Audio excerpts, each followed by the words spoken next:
Assalamualaikum warahmatullahi wabarakatuh dan salam sejahtera bersama saya Muhyiddin Sardianto melaporkan untuk Buletin Ringkas Rela Malaysia.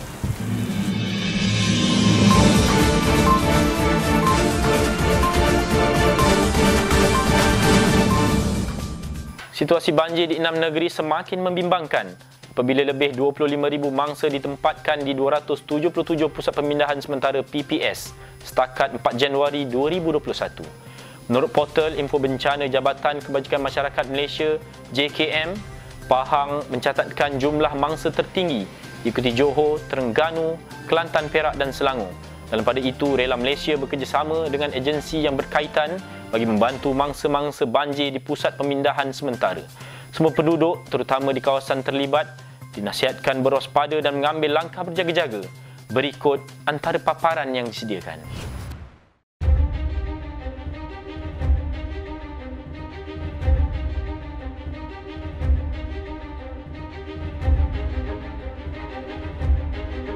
Ini adalah tempat ditempatkan setiap keluarga, ditempatkan satu blok begini dengan penjarakan antara satu dengan satu kemah ini membabitkan setiap keluarga adalah 1 meter.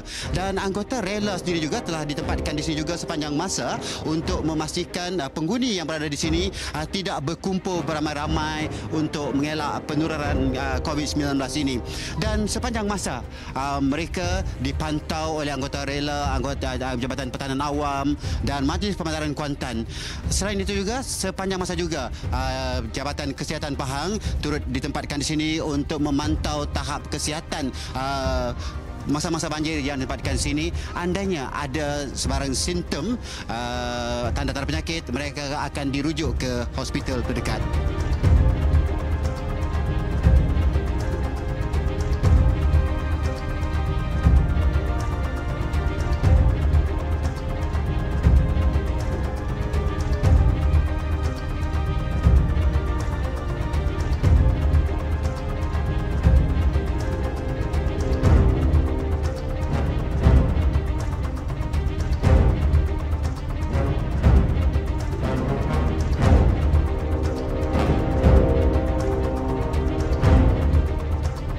Banjir yang melanda negeri Terengganu pada kali ini adalah fasa yang keempat pada tahun ini. Ia telah bermula pada 17 Disember dan hingga sekarang masih lagi terdapat mangsa-mangsa di pusat-pusat pemindahan sementara. Bagi penugasan anggota rela sepanjang banjir, kita telah mengatur gerakan teramai 150 orang anggota satu hari untuk bertugas di pusat-pusat pemindahan sementara yang telah dibuka di seluruh negeri Terengganu. Anggota-anggota rela dan juga pegawai sedang membantu masyarakat untuk membersihkan kawasan-kawasan yang terjejas di seluruh negeri Terengganu. Syabas dan tahniah saya ucapkan kepada pegawai dan anggota rela negeri Terengganu dalam melaksanakan khidmat bakti pada masyarakat di seluruh negeri Terengganu pada kali ini.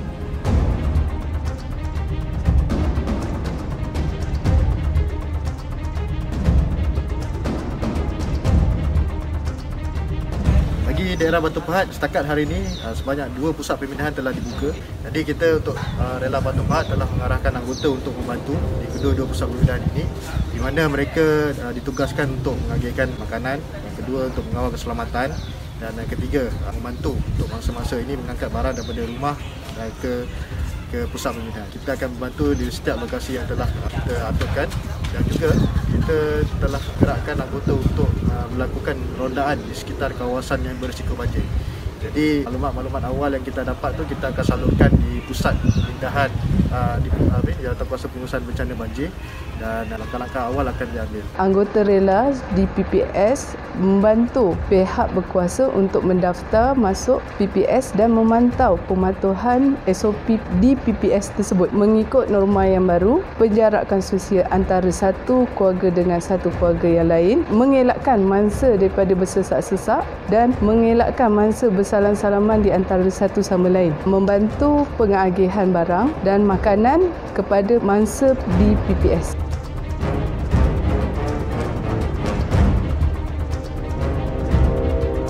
Bagi mengawal ataupun membantu agensi-agensi sahabat dalam menguruskan mangsa-mangsa banjir ini, kita telah mengatur gerak seramai lebih kurang 73 orang anggota rela yang telah bertugas secara giliran sebanyak 4 orang bagi setiap satu shift selama 3 shift sehari di seluruh 23 pusat pembinaan sementara tersebut.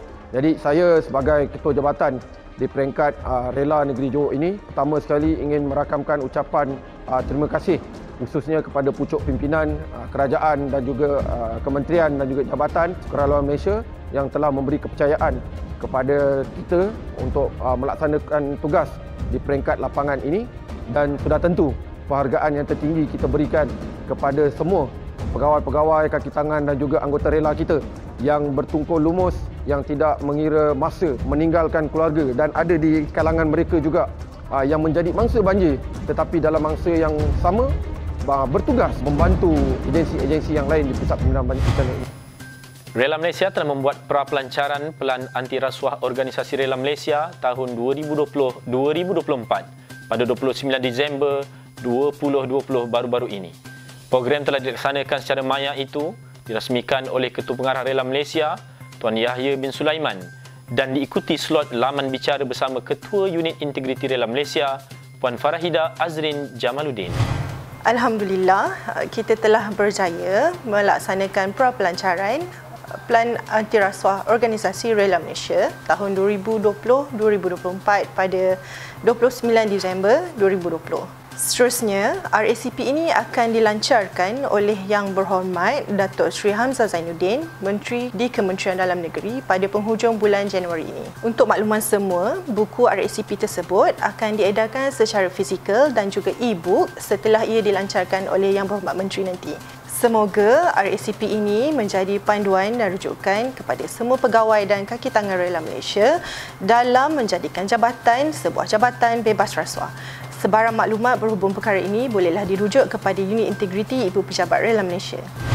Yang Berhormat Datuk Haji Yaakob Han, Menteri Sains, Teknologi dan Inovasi Sabah bersama Tuan Muhammad Fauzi bin Jumat, Pengarah Rela Negeri Sabah melakukan tinjauan di kawasan kebakaran di Kampung Tebobon, Kota Kinabalu, Sabah.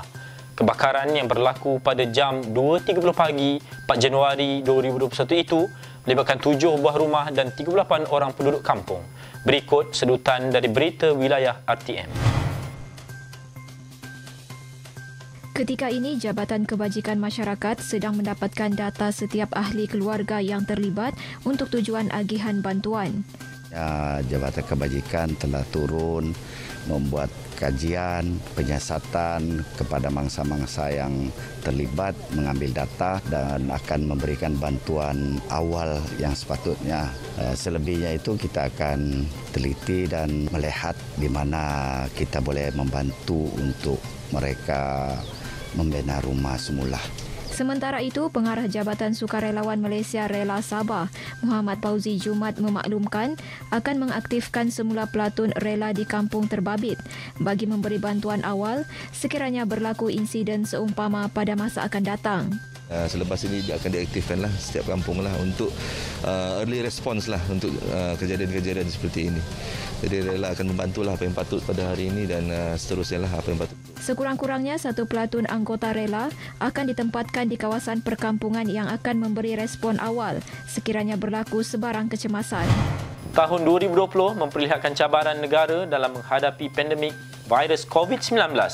Namun negara juga berdepan dengan virus berita palsu sehingga menyebabkan kekeliruan dalam kalangan masyarakat.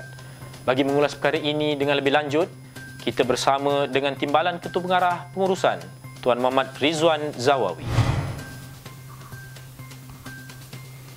Penggunaan media sosial ini seharusnya digunakan secara berhemah. Tidak dijadikan sebagai satu alat untuk menyebarkan berita atau akaun palsu kerana ini akan mengelirukan, memudaratkan masyarakat. Kami di Rela Malaysia menegaskan tidak mempunyai sebarang akaun media sosial melainkan yang tertera di skrin. Penyalahgunaan media sosial adalah sesuatu yang amat berat dan wajar dielakkan oleh semua anggota rela di seluruh negara. Perkara ini juga akan memberikan implikasi yang sangat negatif kepada masyarakat secara am. Rela Malaysia ingin menasihatkan warga rela di seluruh negara supaya lebih berhati-hati dalam menyebarkan maklumat. Pastikan yang sahih, baru sebar. Jangan gunakan platform ini untuk melakukan serangan peribadi maupun kata-kata yang tidak menyenangkan. kerana kita selaku badan beruniform seharusnya menunjukkan imej yang baik dan sentiasa menjaga integriti pada sebilang masa. Sekian saja paparan untuk kali ini. Jangan lupa like dan subscribe YouTube channel TV Rela Malaysia untuk perkembangan yang terkini. Pelbagai peristiwa suka dan duka pada tahun 2020, mari kita bersama jadikan tahun 2021 tahun yang gemilang untuk negara. Selamat Tahun Baru 2021. Assalamualaikum.